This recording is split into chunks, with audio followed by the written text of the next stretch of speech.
অসম্ভব। আরে কি কর জামাই আপ্যায়ন এত তাড়াতাড়ি হয় নাকি? হ্যাঁ, কেবল তো শুরু। শেলি, হ্যাঁ জামাই আপ্যায়ন শুরু করো। হ্যাঁ জামাই বাবাজি, আমি নিজে হাতে এই শরবত বানাইছি। এই গরমে এই শরবত যদি খাও না, মন প্রাণ কলিজা সব ঠান্ডা হয়ে যাবে। আম্মা, আপনার হাতের লেবুর শরবত খাইয়া আমার ভিতরটা ঠান্ডা হয়ে গেছে। আপনার হাতে তো জাদু আছে। আর আমার হাতে মিষ্টি আছে, নাও জামাই বাবা, মিষ্টি খাও। আব্বা, তোমার জামাই কি পরীক্ষা পাশ করছে নাকি? তার মিষ্টি খাইতেছো কেন? আরে বোকাবে, তুই এটা বুঝস না? শ্বশুর বাড়িতে আইসা জামাই মিষ্টি মুখ করলে জামাইয়ের মুখ থেকে সবসময় মিষ্টি মিষ্টি কথা বাইর হয়। আমি চাই আমার জামাইয়ের মুখ থেকে মিষ্টি মিষ্টি কথা বাইর হবে, আর আশেপাশের সবাই আমার জামাইয়ের কথার প্রতি ফিদা হয়ে যাবে, প্রেমে পড়ে যাবে।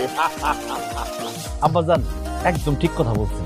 আপনার মেয়ের সাথে ঝগড়া করতে করতে আমার মুখ দিয়ে এখন কোনো মিষ্টি কথাই বাইর হয় না। দেন আব্বাজান, মিষ্টি খাই, তাইলে যদি আমার মুখ দিয়ে মিষ্টি মিষ্টি কথা বাইর হয়। হইছে আর মিষ্টি খাওয়ান লাগবো না, পরে ডায়াবেটিস হইব। এই করে চলো, করে চলো। অসম্ভব।